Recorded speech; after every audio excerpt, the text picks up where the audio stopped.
No offense, LLC. The LLC stand for business. Yeah. It's no offense, yeah, we going in. Who we got on the show today? Might as well go tag a couple friends. They said you couldn't, now you know you about to blow again. They working hard in case you really need to know again. We're trying to get to know it then. Gay support from those that view and wanna see you win. We got the website, magazine, and radio. Be back up soon. Trying to put you in the spotlight so that you can tell your truth. Yeah, it's no offense to you and me. Ain't trying to sell no image. I want you to come on through and live your life the way you live it. What you say you on your way? Shine so bright they gotta see you. Pave your way and go be great. Make us say now, non-believers. Hey, it's no offense. Yeah, we going in. Who we got on the show today? Might as well go tag a couple friends. They said you couldn't, now you know you about to blow again. They working hard in case you really need to know again. Hey, it's no offense, yeah, it's no offense, yeah, it's no offense, yeah, it's no offense. They said you couldn't, now you know you about to blow again. They working hard in case you really need to know again. Hey, it's no offense. Man, y'all hit that share button, man. Tap in. Special thank you to the guest of the show. We are back, and I want to thank you for being here. If you can hear my voice, man, do me a favor and tap that share button. It's still free. And like I always say, if you do it in the next 30 seconds, they won't charge you. So, hey, man, show the love. It might be you one day on the stage, and hey, you'll pay it forward. You might find you back. So, guys, the fact that you are here, I want to say thank you, and I appreciate you for being here because we got a very special guest on the show. Today's guest, man, is a man of many accolades, many hats, and if you've never had the opportunity to meet Mr. Jimmy Ninja, you are going to be changed today. You understand me? So this guy is, how can I start? We talking about actor, artist, writer, songwriter, country star. I mean, MMA. We got it all. We got it all. And yeah, today you get the opportunity to ask for questions if you're here. You know how we do our comment section is not shy, but you do have to pay the price of admission, which, lucky for you, is just the share button. Go ahead and hit the share button for us. One more time, guys, do me a favor. Help me welcome properly today's guest, Mr. Jimmy Ninja of the Ninja Cowboys. Here we go. Y'all, yeehaw. What's happening, everybody? Ninja Cowboy up. What's going on, everybody? My guy. That's my opening. I heard, man. Listen, I'm actually checking you out, man. Thank you again for agreeing to be on the platform, bro. After checking out your platform, Jimmy, I say, man, listen, this is a guy who I feel like we could really sit down and talk with. You understand? I feel like we definitely share a lot of the same views, but like I always like to get to know the person that I'm getting a chance to talk with. I got my guy Press Peach in the audience right now. Press Peach, I appreciate you for being here. Y'all know how we do on the No Offense podcast. I'm gonna ask the question. I'm gonna add no Diddy in front of this, but he wants to know, and you can read it right there, brother. How big? I'm not gonna lie. It's all right. I mean, it's like a ankle sock with Jello in it. Sometimes I just really like. I don't even know. Please don't make me ask them kind of questions today, y'all. God damn, like that's what we doing today. Hey, I appreciate you. Hey, I get it. I'm sexy, so I pull that out in Man, Woman, and Beast. I get it. So you just mating call out here. All right, brother. Hey, listen. Peach, I got animal attraction. This is what we doing, bro. We're gonna start off. All right, man. Listen, you here, so we gonna play ball. I appreciate you. You know what I'm saying? We gonna, you know what I mean? Jimmy, we're gonna get an opportunity to get to know you today. Thanks to you. Thank you again. But I always say every great story has got to start from the beginning, brother. If we gonna understand the madness, we gotta understand the mind. You get me? So can we start for the how you feel? You ready to hop into the story today, boss man? Yeah, let's do it. I'm ready, man. We want to go back to the beginning. All the way back, man. I'm talking about straight out of the hospital. Man. What happened, man? How did it's a magic, tragic story in the beginning, and there was no hospital, there was no electricity, there was no running water. We're talking what the Texans would have called a barn. Hey, boy, you born in a barn? would have been like a shack in Thailand with no electricity or running water. And I was born with, no doctors or nurses, just out there wild in the northeastern jungles of Thailand. and I was a Thai kid, and my biological father was American, and I didn't meet him until a couple of years ago because of the ancestry DNA. And Huh. so I didn't know my father my whole life, and I had a few stepdads and went through all that kind of crazy GI moving. Like we moved from Thailand to Texas in the late 70s. Okay. And my experience was a lot of craziness. And there was a lot of racism back then where I moved here in West Texas in the late 70s in Abilene, Texas. There were also a lot of good people that helped us. If it wasn't for the church, I bag on churches a lot, but not so much the real people. There's always real hearts in whatever place you go. But, Right. overall, there's a lot of fakery and fuckery going on in places like that. But this was, the church helped me and my mom when my mom left my stepdad. Hmm. And, eventually she got with Walter, who was my third stepdad, I think. And they did it the whole haul. And he just passed away a few years ago, which is why I ended up back in Texas. But that's the origin, Thailand to Texas, and that's how you get a ninja cowboy. Ki ya yeehaw. T to T, man. I'm sorry to hear about the passing, brother. Can I ask, like, can you remember Thailand? Like, I mean, have you been? Well, for one, can you Mm, remember as a child, and have you been back, like, since I you know have not been back. I was actually just talking to somebody about this today at the gym. I haven't been back, and we've been spying on I think a lot of that, and my mom goes every year. I think a lot of that is because I have a guilt because I have two older brothers that live there too, you? and they didn't come either. And my mom almost left me there, but when she got to the airport with her GI husband, step husband, or whatever, he she wouldn't go, she wouldn't leave, and so she made him go all the way back to our village back then and pick me up. It was like something out of a movie, Mhm, and eventually I made it over to the United States, and I grew up here. But I haven't gone back, and I think a lot of it is I do feel bad a little bit sometimes. I think because I think about this for real. I'm like, why have you not ever tried to go back?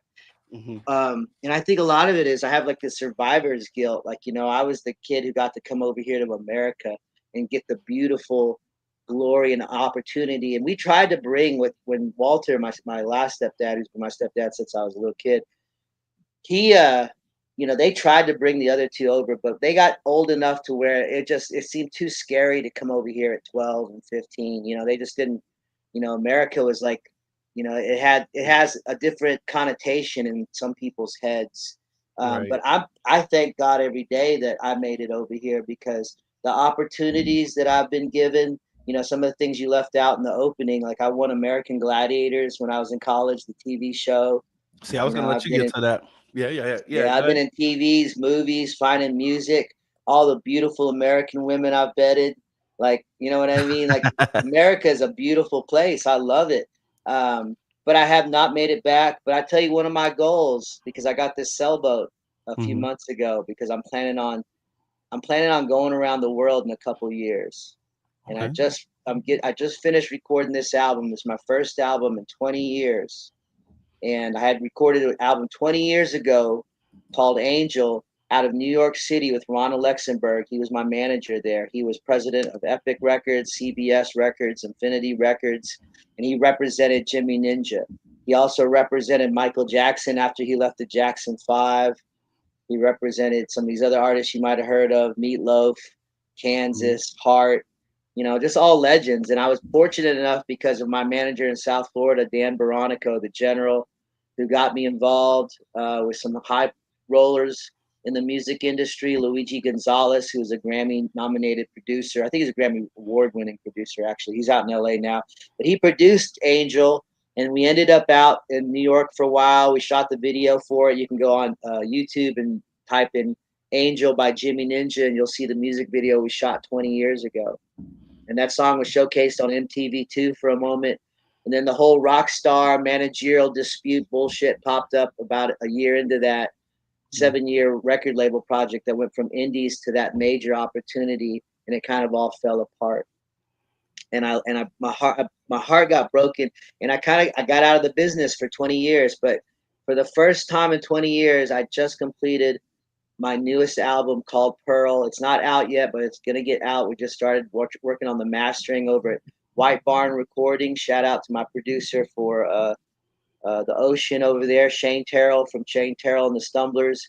We have our first single in 20 years called "My Favorite Song" that I did with the Ninja Cowboys, Joey and Frank and Max Harrison. We're in on that one.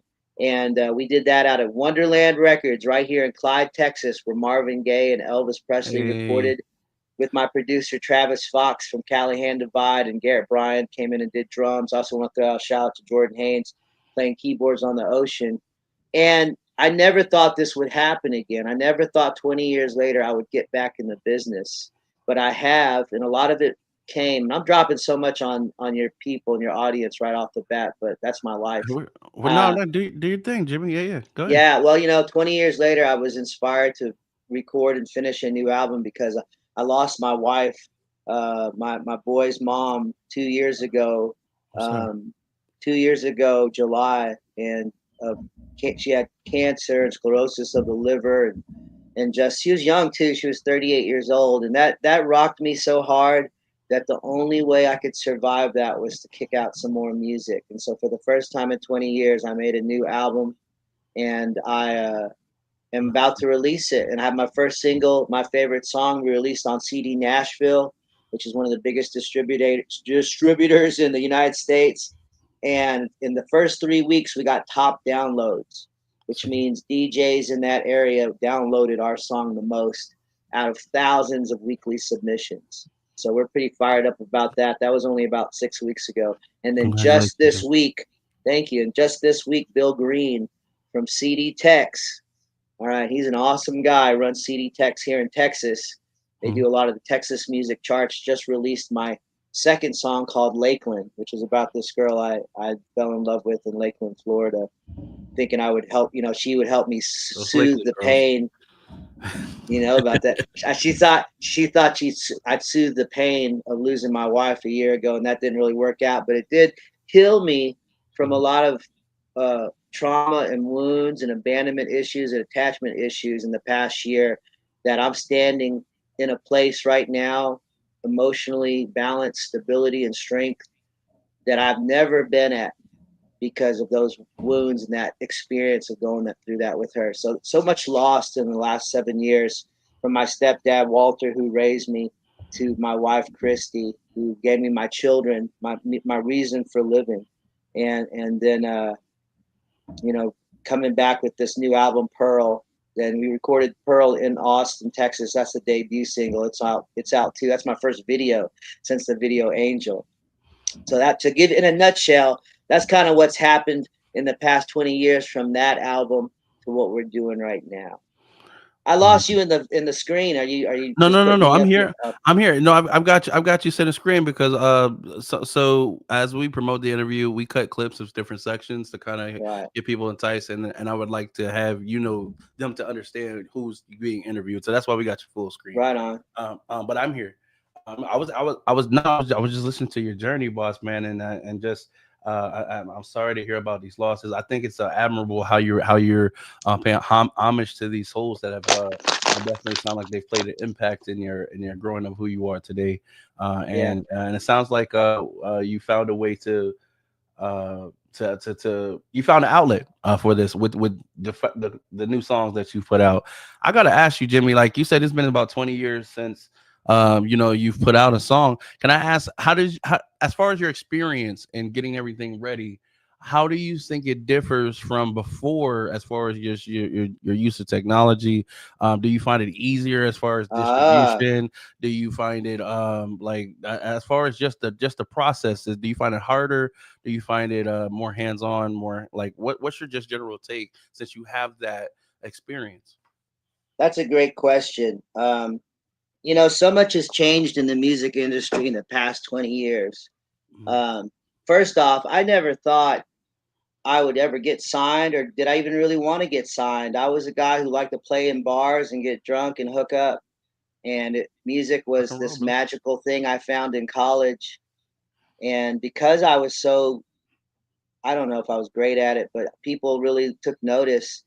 Eventually, someone I was dating in South Florida, my first fiance, she met Ismael Garcia, who was the manager of Expose. You remember Expose? They were the Right. number one selling girls group from the 80s. They had the hit Seasons Change and Point of No Return. And they met them at a party in South Florida. And I was living back in Flower Mound. Shout out to the Win Kids crew up there, Mike Winburn, the captain. And she messaged me one day, said, "Hey, I met this manager for this, the expose, and he wants me to record an album. Will you send me some original songs?" So Mm. I sent her 20 original songs in 2 weeks. 10 I'd written and 10 I wrote in the 2 week period.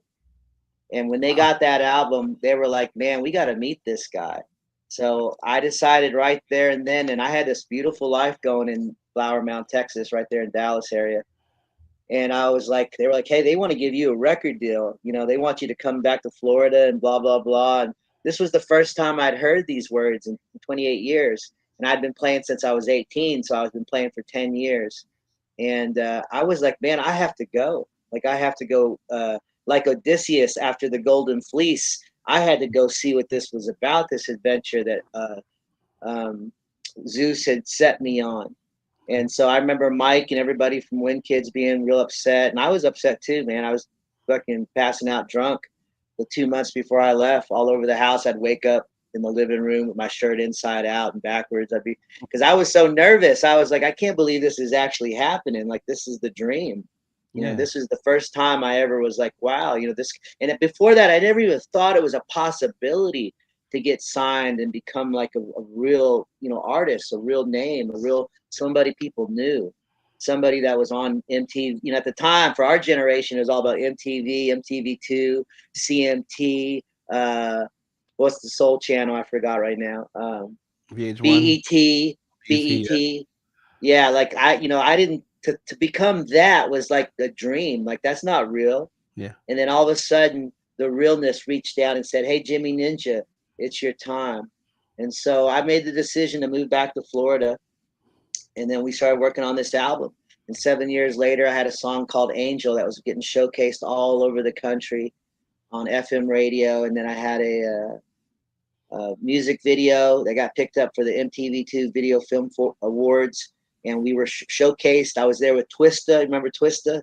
And I was Yeah. there with Lisa Left Eye from TLC and a bunch of other artists. I was the only rock act out of all these hip hop newcomers that were being honored at the Magic Johnson Theater in Harlem. And I grew up in the hood. You know, I don't know why my dad was this white boy from Germany. My stepdad who raised us, not Germany, he's German, but Hmm. his people were from Illinois. But he was always about saving money. So that's the only thing I can really figure. But he had us, you know, I was raised on the north side of Abilene in a predominantly Hispanic and black neighborhood. And, you know, I was one of the few only Asian kids I knew up until about high school. And so I was fighting every day and always getting into it. And I just, you know, I thought I was one of the brothers and I thought I was one of the hermanos and I Yeah. thought I was one of the carnals, you know, and I was just trying my best to fit in and not get beat up because I was, you know, much smaller than and getting bullied in my house, getting bullied out in the neighborhood. It's what turns you into a ninja cowboy. And so I just grew up fighting. And when I got into college and I saw that first Gracie in action VHS tape, y'all remember that kid? Those little rectangular black boxes. We used to put them in the machine. Yeah. But Yeah. I saw this Gracie in action tape about these little family from Brazil, and I'm watching all these little bitty guys choke out all these big giant bodybuilders and people twice their size. And I've been doing martial arts my whole life, but not like that.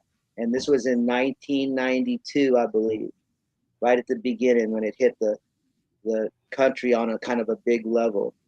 It was here a little earlier than that, but it didn't really hit hard till like the Ultimate Fighting Championship came out, and then that's when it kind of blew up.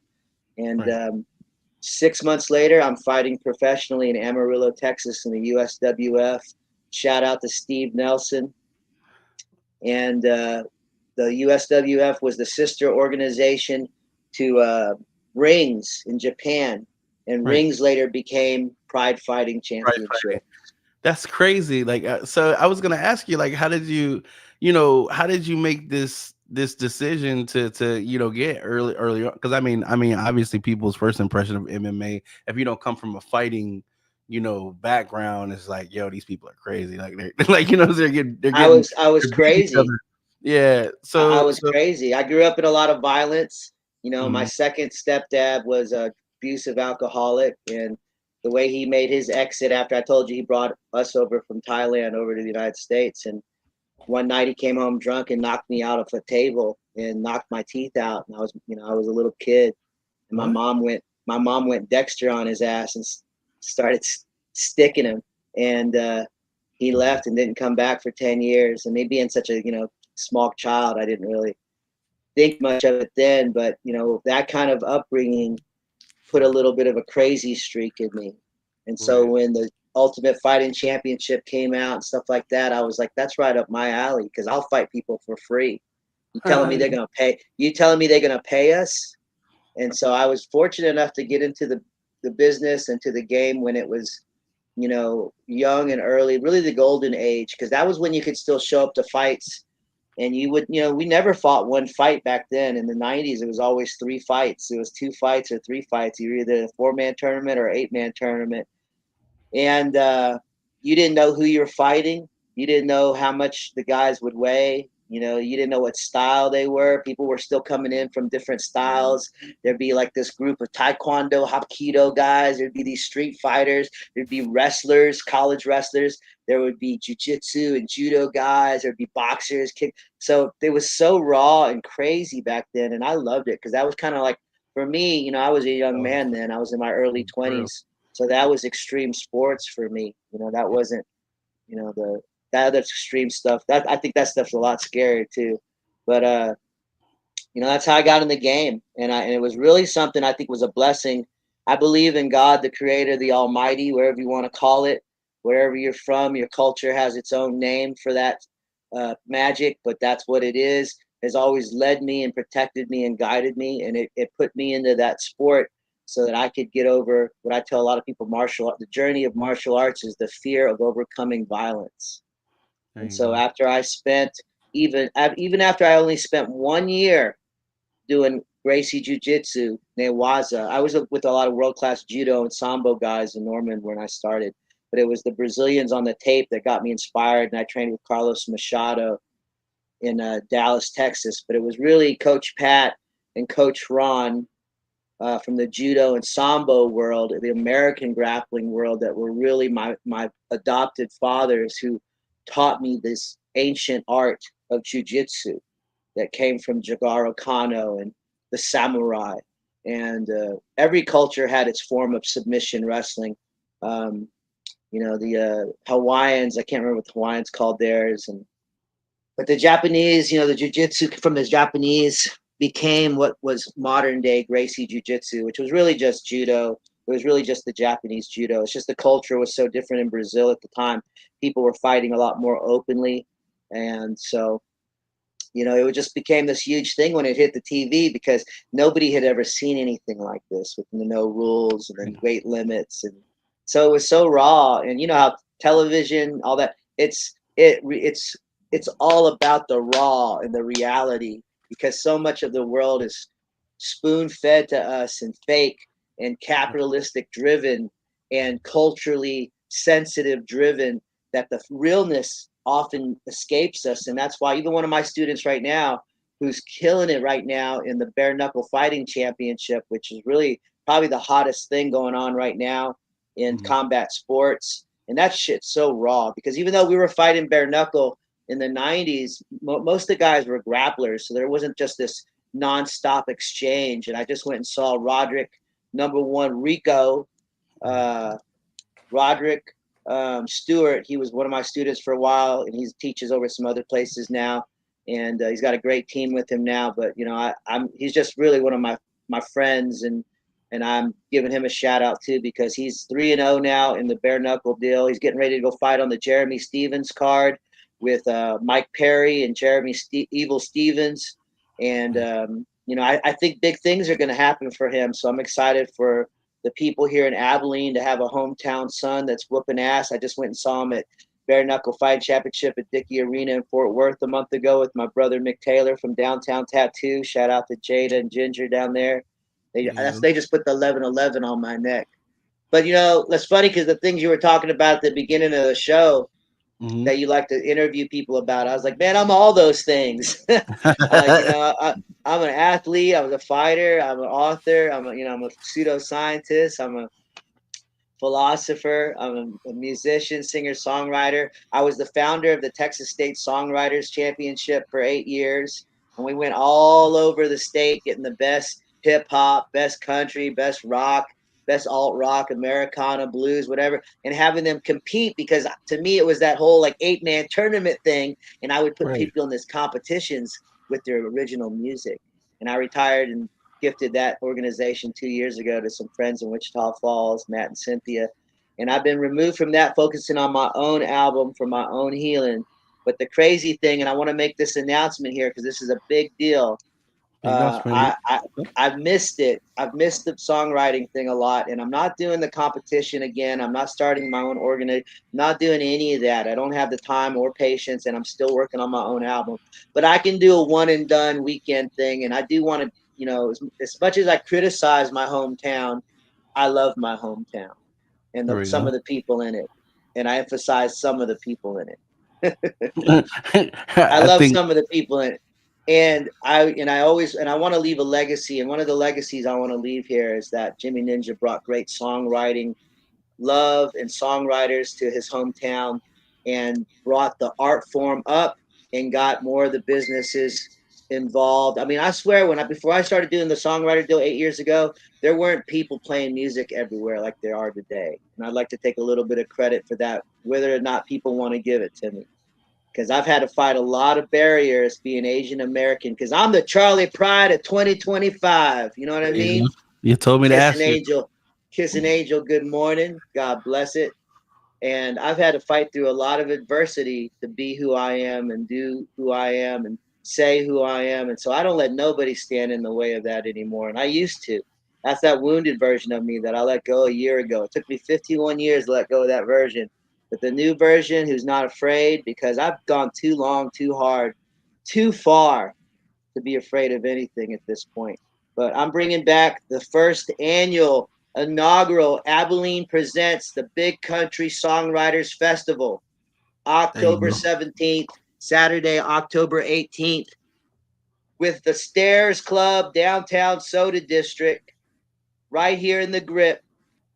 Hip hop, best male performance, best female solo performance, best country, best Americana, best rock, and we're going to see who has the best song and walks away with $1,000 first prize for best song. And there's going to be some other categories and awards, but that's the main deal. Is that nobody really honors people with that kind of Oh, um, yeah. cash award or prestige. And honestly, this is something that really I should have done a long time ago, but I just didn't feel like you know, I just didn't. I was doing so many things, man. I had a dojo, surviving COVID, which was some bullshit. And, I was the only business in Abilene that was ticketed and threatened with arrest for trying to stay open during COVID, even though we were actually celebrating Thai New Year that week. So But go good. ahead. No, no, No, what are you you go saying? ahead because I'll never stop. No, brother. Well, first off, shout out to Abilene, Texas, man, and shout out to you, brother, for giving the opportunity, man, to be actually rewarded for some originality. It sounds like, and to be recognized, for people to take the proper preparation and the hard work, man. You give you opportunity to get hurt regardless, and to see if it, where you stand as far as you taking something home. And at the same time, I was gonna ask you if I say two names, could you tell me what they mean to you? You ready? Sean and Gus. Say Sean and Gus. Yeah. Burn notice. What does Sean and Gus mean to me? Yeah. I'm not that familiar. I mean, I have a friend named Gus from New York, and I know a few Sean's, but that's about it. I'm sorry, I'm not catching the clue.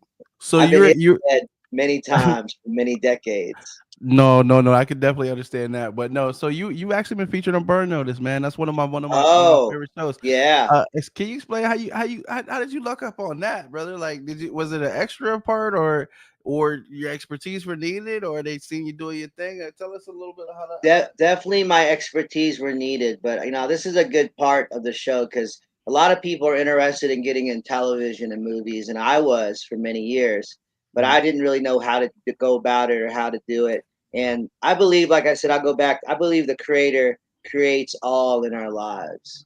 There So you go. first and foremost, my faith is always in the Creator of heaven and earth. Yet, Amen. when the Creator sends you in a direction to do a certain thing for a certain reason, well, you can see how all the puzzle pieces come together for its the grand design. Amen. And so my grand design when it comes to television and movies was I was always doing martial arts. I told you the martial arts story. So I got hired by this company, this Japanese drum group in Fort Lauderdale to go to Orlando and do this samurai exhibition. And my Brazilian capoeira instructor, who I trained in judo, Maestro Ingio Jackson, he's also a world class Brazilian percussionist. We played shows together. Shout out to Ingio. Beleza, Ingio. Beleza. Uh, we did this samurai exhibition for this Japanese drum group in Orlando. And after I did that, I got a call from a agency in Miami. I can't remember their name. It was like a William and Mary or something. I can't remember. But they were like, "Hey, we saw you in this. We're doing this show called Burn Notice." At that time, I had no clue what the show was. And then once I told my family I was going to be on it, my uncle, who is a captain in the Air Force. He's like, "That's my favorite show," and I was like, "Okay, I'll go look it up." And I ended up getting hired because they were doing a bunch of episodes. One where the first one was as a yakuza gangster, and I got to speak a little bit of Japanese in that movie because I know a little bit of just a little bit. Right. Kambo wa genki desu ka? Haro. Anyway, and spoke a little bit Japanese in that episode. I was with Bruce Campbell, Army of Dead. I got my picture. Bruce Campbell. That's the real celebrity though, because when I was on the show, Uh huh. I didn't really think much of the actors, but Bruce Campbell to me, that was legit. Facts. I want, I hear. Army of Dead. Um, I can't think of all the names right now, but he was super cool, and I got to train him in some MMA and do some scenes with him. And like I said, I was a yakuza gangster in that episode, and then I ended up doing another episode as a mercenary. And this was the birth. 2011 was the birth of Jimmy Ninja Entertainment, which is my I hear. entertainment company, because I got over 20 of my friends that were fighters, acrobats, ring girls, just friends from the scene and the going out onto TV shows and movies like Bad Boys 2. And I ended up doing my first movie, Rock of Ages, with Tom Cruise and Alex Baldwin and Russell Brand. And I shot my first 2 days with Miss Mary J. Blige, which was Man, super cool. I was She gonna was ask how super nervous.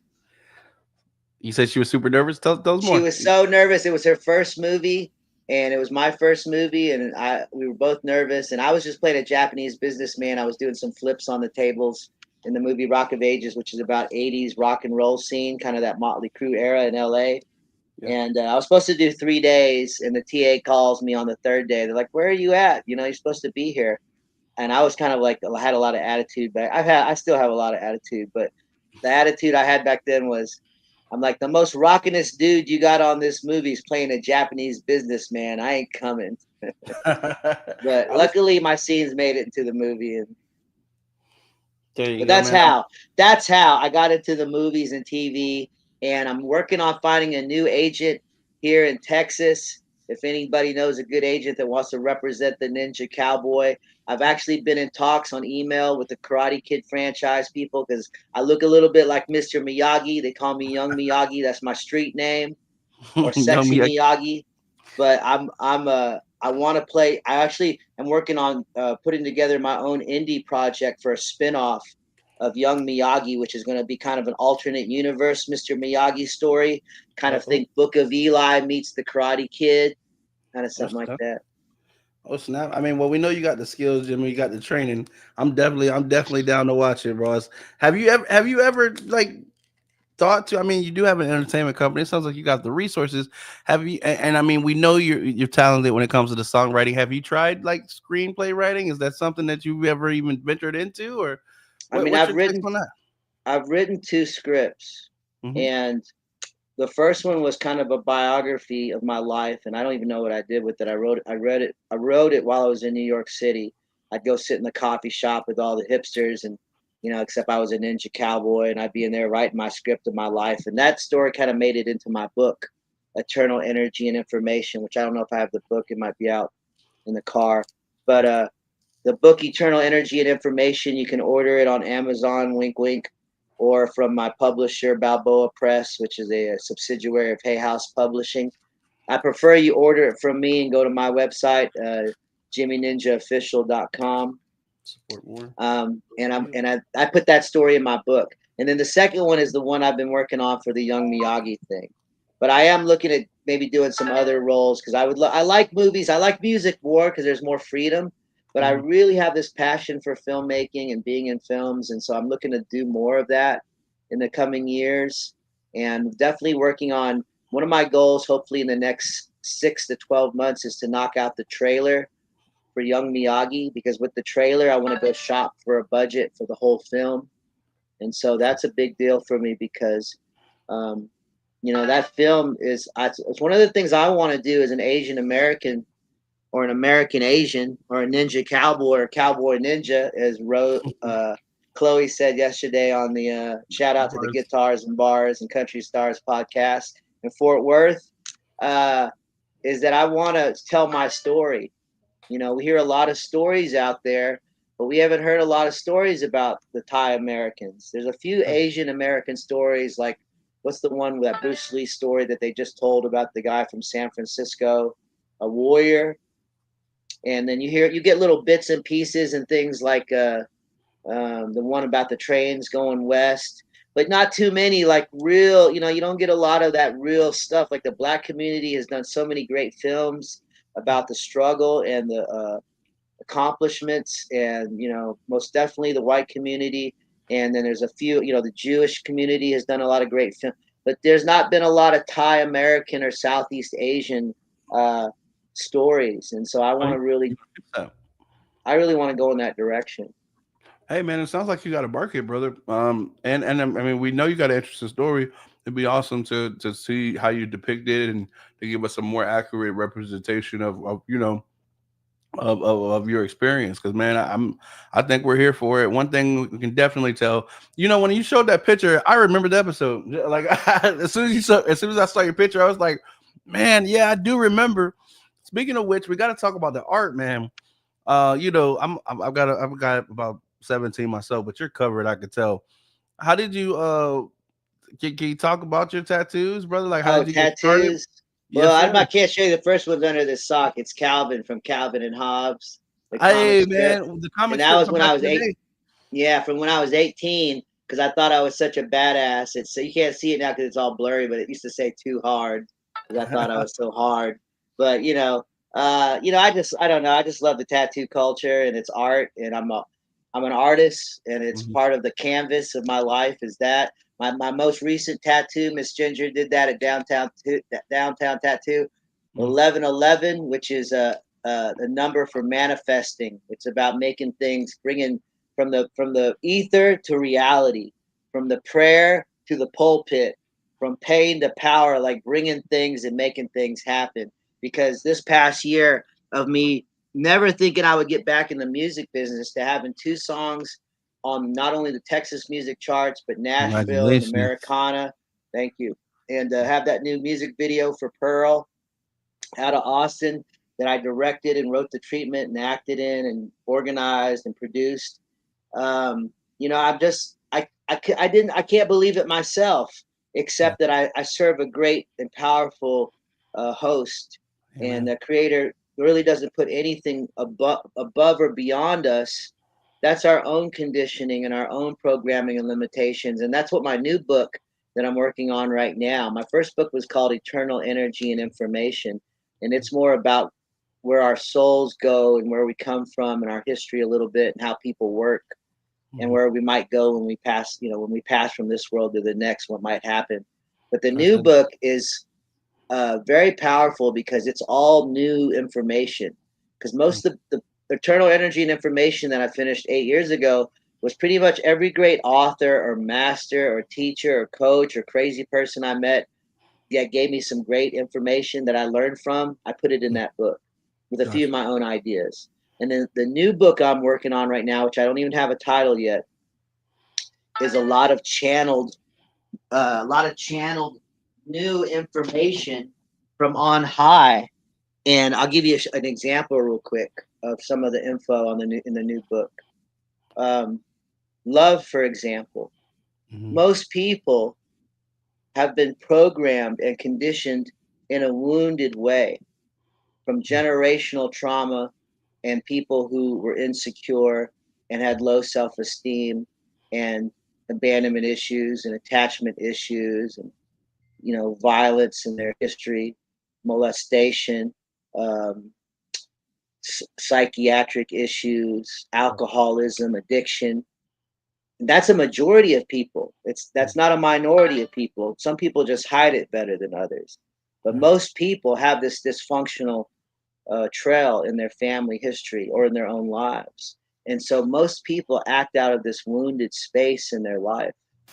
But when you go and heal those wounds and you face that systematic trauma or those generational traumas and you heal them by using many of the techniques I'm putting in the new book, one of which is transmutating the past memories, which basically means you go into this episode of this particular situation that gave you low self esteem and you heal it mentally Mhm. and you transmutate it, which means you change it until The it becomes outcome. a positive. And Gotcha. instead of being this negative memory that disempowers you, you turn that pain into power and you turn it into something powerful that empowers you. And that's part of the new book. And I don't even have a name for it yet, but a lot of these thoughts and channels have been new ideas. Like I didn't even get these from other people. This just information has just been Right channeled there. to me from the utmost. And a Gotcha. good example, let me give you another example of that so you can see where you can use it in your own life. I've been blessed my whole life, not with an easy life, but with gifts. Mhm. I think the creator and I knew that when I went into this life, I wanted to be different, so I was ostracized and not accepted into the tribe so that I would grow my own way and become my own war chief and not follow the tribe, but create my own, a new breed, a new star child, a new path. And so I faced a lot of adversity growing up of being different. You know, I'm Asian amongst all these West Texas people. I mean, even the black people and the brown people had each other. I didn't know anybody. There were so few of us Asians here in the late '70s, and most of them lived on base. My dad put us in the hood because he wanted me to get bullied, and so because of that kind of upbringing, I had to learn to fight. I had to learn to stand up for myself. I had to learn to go my own way and to find my own way. And so, but what the Lord blessed me with was a lot of gifts. He made me Spider Man. He gave me this incredible face. I'm so handsome, aren't I handsome? And I'm half Jewish and I'm half Thai is my background. And but everybody thinks I'm Latino, which I take because when I was growing up, I wanted to be Hispanic. A lot of people don't know that. I always thought they had the best Identify more with. moms. Their moms were so sweet. I'd go over to their houses and they'd feed me, and they were sweet and kind. Wouldn't like it my house. And black women scared me. They were so alpha, they were so strong. I was like, oh, I could.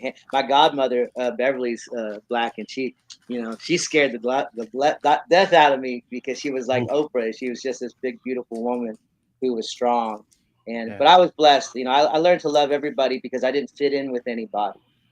So I learned to fit in with everybody because when you don't fit in with nobody, you become a chameleon that can fit in with anybody. So to go back to the story real quick that relates with the new book, I remember one time in high school, I was a gymnast growing up. I finally found my sport as far as what they had available to me here in Abilene at the time, which was gymnastics. I did Mhm. good in the other sports, but when you're 5'4", 150 pounds, you're not going to be like this, star football player, but it's not your sport.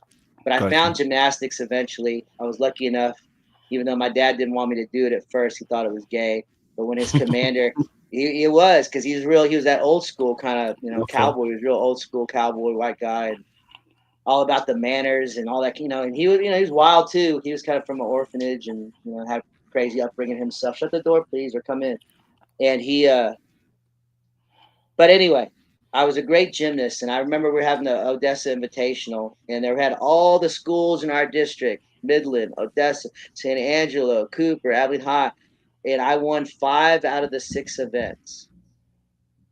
Man, And you would think this is a good thing, right? but after they called my name like the third or fourth time, even my own people on my own squad started making fun of me.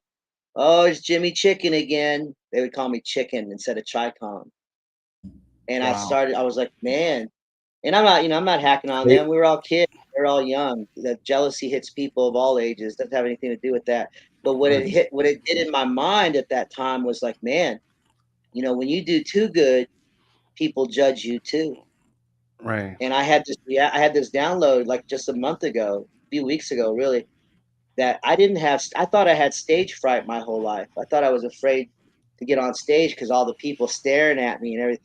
And I was like, no, that's not it at all. Spirit said, no, that's not it at all. Holy Spirit told me that's not it at all. You're still afraid that if you're too good, people will hate you for it because Shine bright, brother. they did often. And now I realize I don't give a fuck no more.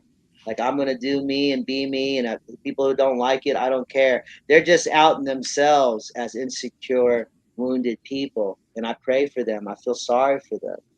But That's all. the people who love me, the people who cherish me, the people who are like, man, I'm inspired by you. I do it all for them, for myself, my kids, and for them. That's it, brother. Shine bright. Never dim your light, brother. I always say this: if you're in the proper room, you shine your light properly, you'll inspire somebody. But sometimes people are just they're too afraid of being great. That's what I've come to realize. I don't know if there's a comfortability in being mediocre or what, but um, it's just some people don't like that you strive to be great because it forces them to deal with they have the same choice, but that's not the choice they chose to choose or have chosen to choose. You know what I mean? Like it's and so rather than deal with themselves, they rather hate you. You know what I'm saying? So that's why I always say even in the song, I say, man, what you say you on your way shine so bright they gotta see you. You know what I'm saying? Pave your way and go be Yeah. great. Make a saint out of Hmm. non-believers. If I shine so bright, or if a person shines so bright that I start to feel insecure, I mean, you gotta if you're gonna stand in the room, you gotta be worthy to stand in the room. Now you might have to do some work. You might have to do some self work, some elevation. You know what I mean? And Was that you on the intro song? yeah, that's me. Oh, that was so cool. I liked that. I was wondering if that was you, and I was gonna ask, and I forgot when we got going. But that's awesome. I loved it. I thought it was really cool. I was dancing before y'all had me on. Thanks, Yeah. thanks, It's funny. In my new book, I actually have got a whole section about the haters because that was a big lesson for me of how like I didn't understand how people I loved and cared about, including family members, Mhm. could project so much pettiness and immaturity and childness and hate, That's and selfish. it didn't make sense to me being chosen and being a child of God, the utmost, who was actually in alignment with the Creator's will. But then I had all the answers come to me, and that's stuff that's going to be in the book because what people don't realize when people have good hearts and they're chosen and they're in alignment with the Creator's will, they don't look at other people like that. Like you look at me and you're like, I'm inspired by that guy. I look at you and I see what you're doing with your podcast. I'm inspired by you. But people who are wounded, deeply wounded, they don't do that. No, And they say you're showing off or something. the problem with the chosen and the wounded are chosen people see the world through a different lens, and wounded people see the world through a different lens. Yeah, So, but chosen people often don't know that wounded people see the world through a different lens. They think everyone sees the world like they do, which is one of our great human misconceptions that we all see the world the same. And we absolutely do not. And no it's sir. actually in the, it says biblically and, in the Christian Bible that there's 144,000, or what we would call, I call the 1%, which Hmm. is about 90 million, but there's 90 million people actually in alignment with the Creator's will, and the others are more like CPUs and wounded. Like they're just in they're stuck in the cultural programming. They're wounded. They're controlled by fear. They're fear-based, controlled people, and the Sheeple. 90 million, the 1%, the chosen, we're here to guide, just as a candle in the darkness. Hide it under a bushel? No, I'm going to let it shine. We're supposed to find our own shine so that we can help bring more people out of the darkness and out of that wounded state. Because all of us, including me, including you, all of us were wounded at one time too. But for whatever reason, we chose to stop hating and start celebrating. And that's how we became chosen. People are not special because they're chosen. People who are chosen choose to be chosen. Being Man. chosen is an ability any human has, wounded or not, traumatized or not, sinful or not, by simply turning your gaze toward the Creator and its will and its grand design and submitting your own ego and your own will to its will and then following and staying in its path of alignment with its purity and what it wants you to do. And then all of a sudden, boom, you're chosen. You start living like the chosen and acting like the chosen and being blessed like the chosen. And, I'm very happy to finally have really put that suit on because I was wearing it on and off over the years, but I just couldn't help but put on that old wounded, itchy jacket. I just like that wounded, itchy pimp jacket so much. I thought it was cool. All them wounds and depression and sadness and woe is me and the muck and the mire and misery loves company Hmm. and the hate and the anger. I just thought, oh man, I just want to fit in with the rest of these hateful bitches. Dan, And you then hit it on the I head. realized, no, sir, that is not the coat of many colors my creator made for me. No, And in sir. only the past year was I able to put that coat on and burn the other one. I burnt my other one. I didn't even throw it out. I didn't want no one else to put it on. I burnt it. So nobody could put it on. But I put on my new coat of many colors that I wear these days. And man, the way my life's been shining and popping and ecstasy dropping without the, Bean. methamphetamine or whatever it's called. It's amazing. After 25 years, I quit using nicotine and cannabis products about almost 5 months ago, 4 or 5 months ago. After Congrat- 25 years, Congratulations, because brothers. I needed because I needed that to deal with my that was part of my story is I need this to deal with y'all. Hmm. And the creator was like, you don't need nothing, Jimmy, to deal with nothing. You got me, and that's all you need. And I Amen. realized that I still drink a beer here and there, but I don't really drink liquor no more. Very rarely, and I don't use stuff. I mean, occasionally I will. I'm not some saint. If I'm in the studio and someone's passing Oh, I around a J, spoke, I'm brother. yeah, Yeah, if yeah. someone's passing around J, I'll smoke it. But I'm just saying I don't need any of that Right. stuff, and I don't habitually use any of that stuff like I was using cannabis and cannabis products for over 25 years. Like I was drinking heavily for over most of my adult life. Like I was using nicotine products on and off most of my adult life, and it's just a new day. I've healed some serious wounds, and I try to share and teach that. I have students and clients that work with me, and Mhm. again, you can email me at jimmyninjaentertainment@gmail.com. You can go to my website jimmyninjaofficial.com.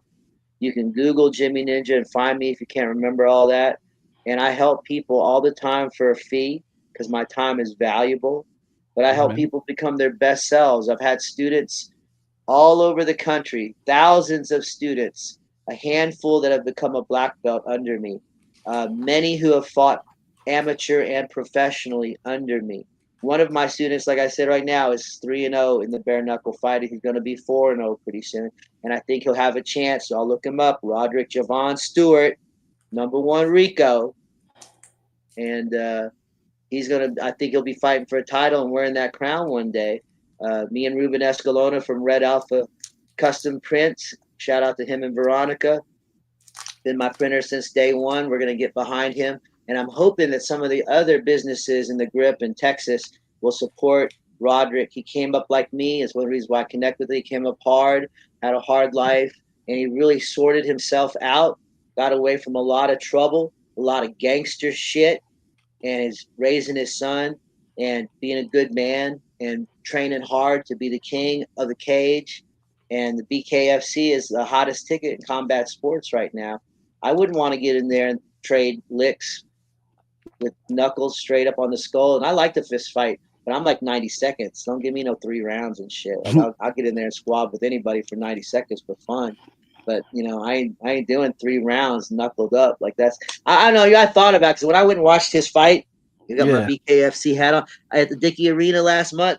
I was asking myself, I was like, man, would you still do something like that? And I thought to myself, no, I don't want to do that. I'm good. I already had all my battles. I had my arm broke in a fight. I broke people's arms. Like, that shit's rough. It's serious. But bull riding and stuff like that's more serious. But it's just a different animal. But I rode bulls in college too. I was all Greek bull riding champ at OU.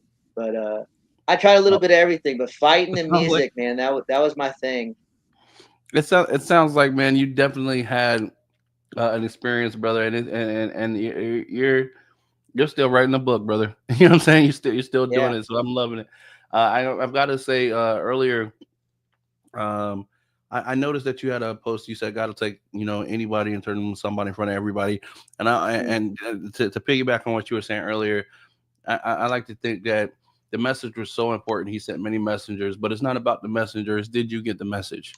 You know what I mm, mean? And I definitely love when I talk to people and I can tell we've got another one who gets the message. You know what I mean? More and more the army is just will become what it is, and as long as we keep doing our part. You said something earlier about also about the hardships you've gone through your life, and it reminds me of a conversation I've had with my sister about I wonder sometimes if the hard things that we have in life is that do we do that because God wants you to focus on that and that's what you're destined to that's what you're assigned to change. But before you change it, or before you lead somebody, you have to understand how they feel so that a good leader understands how people feel before you give the command. You know what I'm saying? You're not going to do something that's unreasonable because you come from a place in which you understand. So before you can change it, do we go through those things because so that it's not just somebody telling us, but we actually understand what it feels like to be in those situations so that we change them and we don't lose sight. So I can't wait to read your book, brother. The one that you put out, because I'm gonna have you here tell us where we can get that again here in a moment. And you got to keep me posted as to when you release the second one, man, because just the wisdom of hearing your life experience, brother, and getting to talk to with you here. I definitely think if we get blessed to do another sit down with you, it'll give us a whole different set of questions, man, to really run down your right. list here, continue to Well, build. go online, go to YouTube, and if you type in Jimmy Ninja and Eternal Energy and Information, you can listen to my first book for free. And There it is. there's so many gems in that book. And like I don't really care. I mean, we all need to make money, and I like making money, but I also don't want people to not be able to hear it just because they don't want to order the book or can't. And Right. if you want to order the book, great. I'll sign one for you and send it to you. The new one's not out yet, but I'm also available for Skyping once a week at a fee. I work with people to work on their self esteem and help them to heal from their wounds and to really find their purpose in life and to know how to go about doing things, whether it's starting a new business or getting into movies or TV or music. And I love being a teacher. It's been one of my greatest joys in life to be a sensei and teacher and instructor. I'm forever a student. And I really love to share information and help people grow because I was a person at one time in my life who didn't love himself, who was an addict, who was abusive to himself, who wasn't always the best person to others, who had a lot of sexual issues as far as I didn't always treat people in a kind way. I was not always a generous person. I was sometimes a manipulator. At one time I was a fuck boy. Like I Yeah. literally just wanted to fuck chicks because my self-esteem was so low and because my girlfriend in college had broke my heart. So I just didn't want to open my heart. But I healed from all those things. Yeah. I healed from all those things and I changed and it's possible to change. And that's my point. I'm not some perfect person. I'm a person who literally wanted to take his life after my wife Christy wanted to get divorced and separated from me the first 4 years of that, and then losing her 2 years ago. So I know what it's like to be in the lowest lows, but I've also learned that if you will reach up when you fall down, there's a good chance you will get back up. But if you fall down and you just start digging deeper, that's no way to live. And as Virgil said in my favorite Western, Lonesome Dove, or Augustus said this to Virgil. Virgil, it ain't about dying, Virgil. It's about living. Amen. Life is a short, little, bitty experience. And if you're not taking every day to make the most of it and be joyful, you are wasting time that you do not have. And because of the cultural conditioning and the way the government and society and the elites want you to be powerless and penniless and pitiful, they don't want you to think well on yourself. So all the programming, cultural programming that comes down on people, that anyone can even crack a smile and be happy any day is a surprise. But if you're a fighter, if you're a warrior, if you're nakmoy, as they say in Thai, you keep swinging, because this is your responsibility to save yourself. The Creator is always there and willing to save you, yet you have to make the choice. If you don't choose saving, you won't get saved. And so it's a personal thing for you to heal and save yourself. And too many people are waiting for a savior. Too many people listen to the cultural fascist Roman conditioning of your savior is coming, your savior is coming, just wait, instead of the creator's real call to you, which is to get up and save yourself. I already made the earth beautiful, go enjoy it. But too many of us are listening to the man and not to the man and Amen. woman, because it ain't man or woman. The creator isn't it. The man woman thing's a human thing. The creator of the cosmos, of heaven and earth, is not us. It's not a human being. It doesn't think like a human. It's not jealous like a human. It's not hateful and vengeful like a human. We twist those things. People in power and control twist those things. The slave masters, as I've always called them, they twist those things because old rich people want to bang children because they're evil. They want to see what they can get away with. If they're the POTUS, they don't care. They got orange hair. If they own all this shit, they don't care. They just want to consume us like vampires and then put out on the news how those 1% are the enemy. Those illegals, that 1%, the homos and the trannies, that 1%'s the enemy, not the elites, not the billionaires that are sending the jobs and sending, going to islands with kids and, you know, tearing our economy down and putting mass cultural propaganda and hypnosis so we're at each other's throats.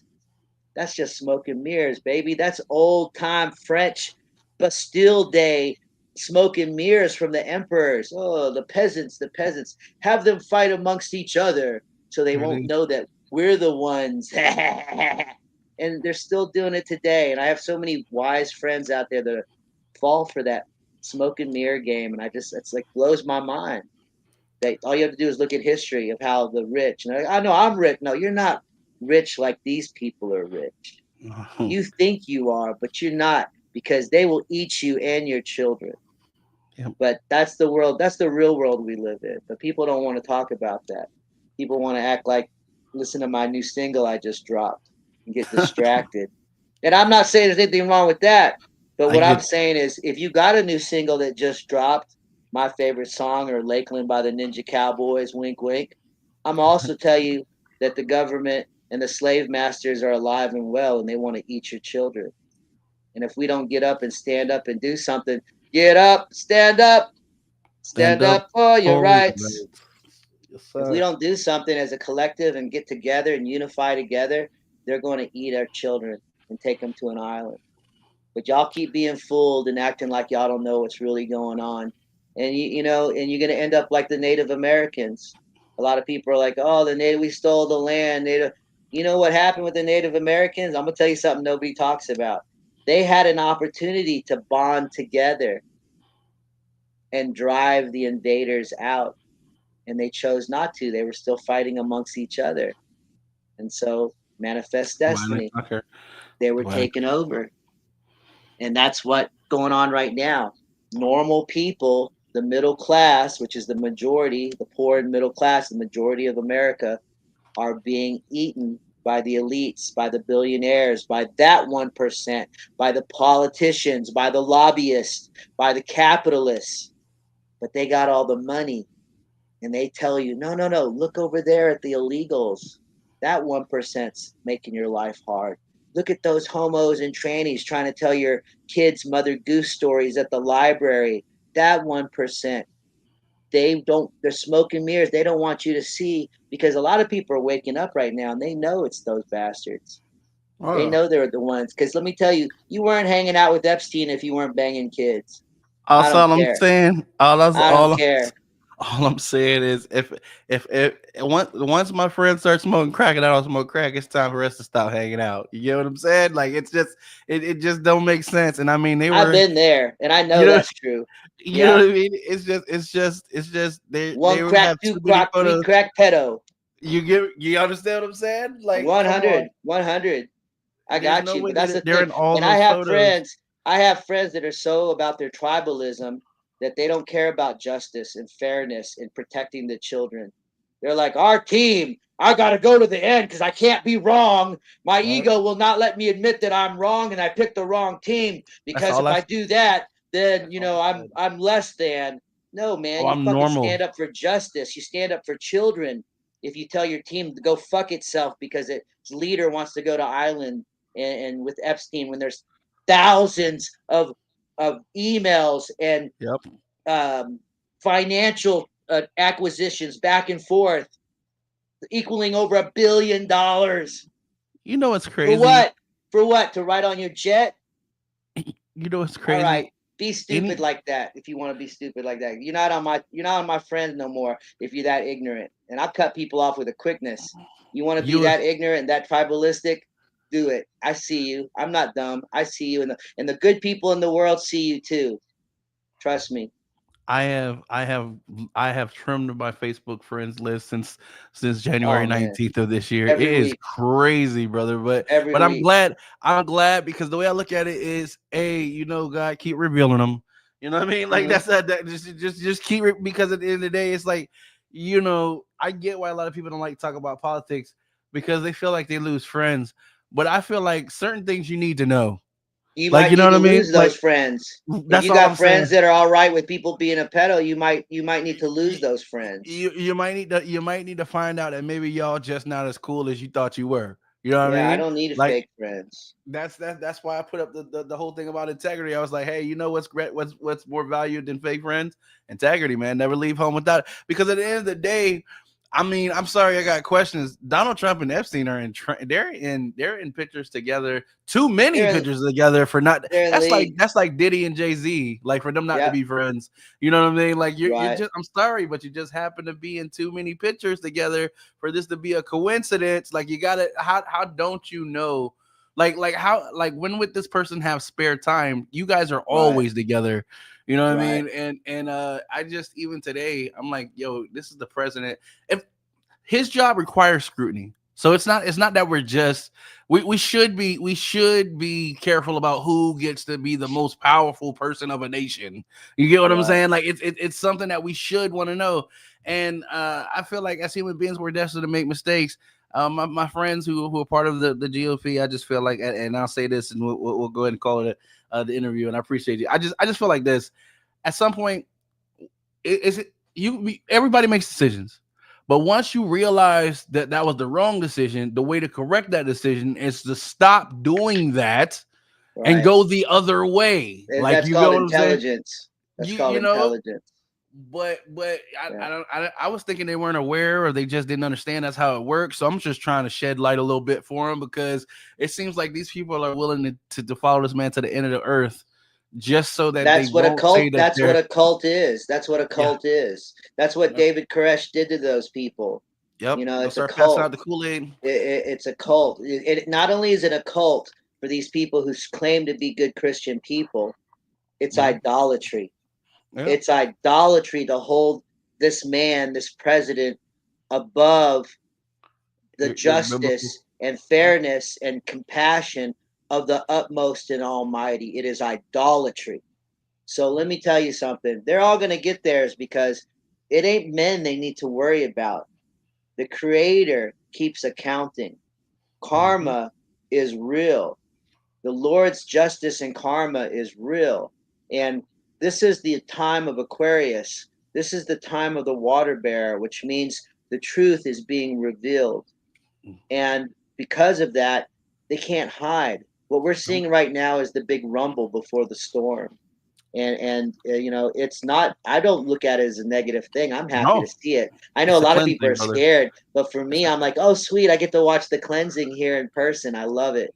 yeah. And it's wonderful because on the other side of this, what's on the other side of this is a new world, a Mm-hmm. more peaceful, a more kind, a more compassionate, a more just world.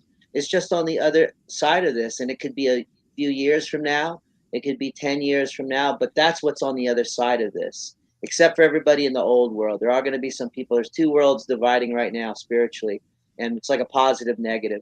And the negative world is going to be very dark, and a lot of people are going to work through their karma in that world, and some will survive it and ascend to the positive world. And then there's the other people who are just they're already in the righteous, just world, and they're just gonna live their best life and blessings, kind of like me right now. It's like my dreams are all coming true again at 52.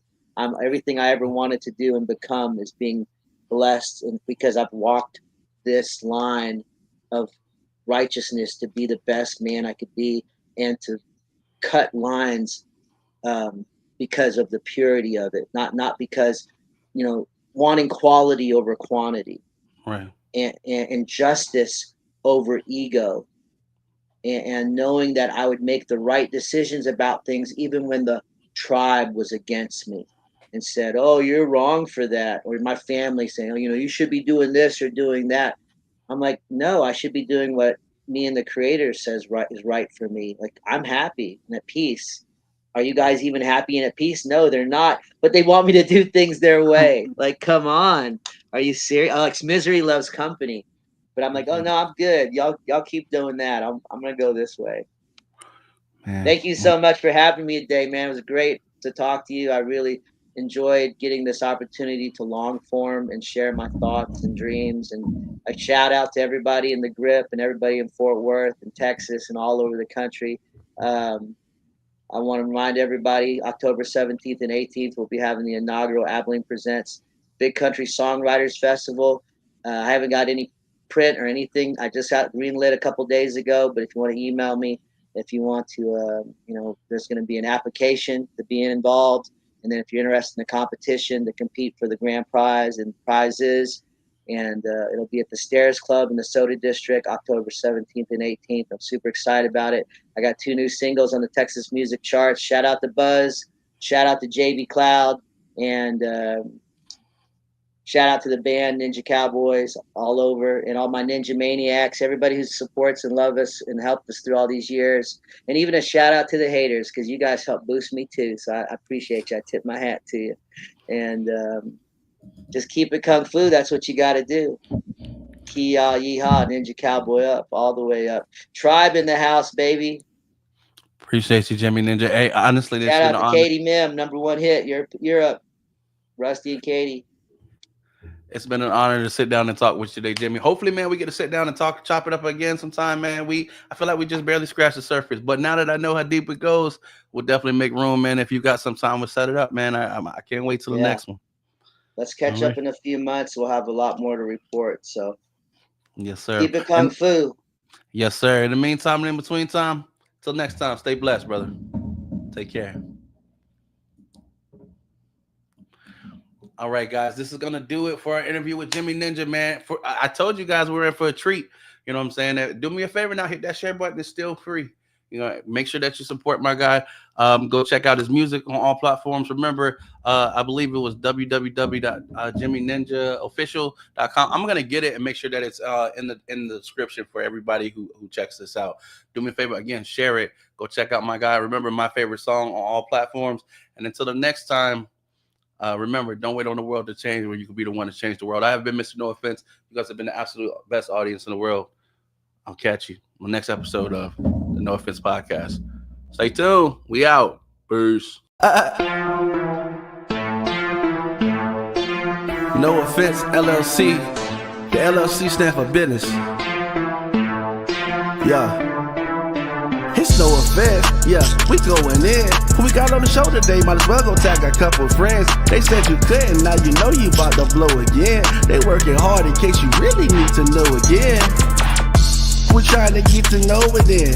Gave support from those that view and wanna see you win. We got the website, magazine, and radio. Be back up soon. Trying to put you in the spotlight so that you can tell your truth. Yeah, it's no offense to you and me. Ain't trying to sell no image. I want you to come on through and live your life the way you live it. What you say, you on your way. Shine so bright, they gotta see you. Pave your way and go be great. Make us say out now, believers. Hey, it's no offense. Yeah, we going in. Who we got on the show today? Might as well go tag a couple friends. They said you couldn't, now you know you about to glow again. They working hard in case you really need to know again. Hey, it's no offense. Yeah, it's no offense. Yeah, it's no offense. Yeah, it's no offense. They said you couldn't, now you know you about to blow again. They working hard in case you really need to know again. Hey, it's no offense. Man, y'all hit that share button, man. Tap in. Special thank you to the guest of the show,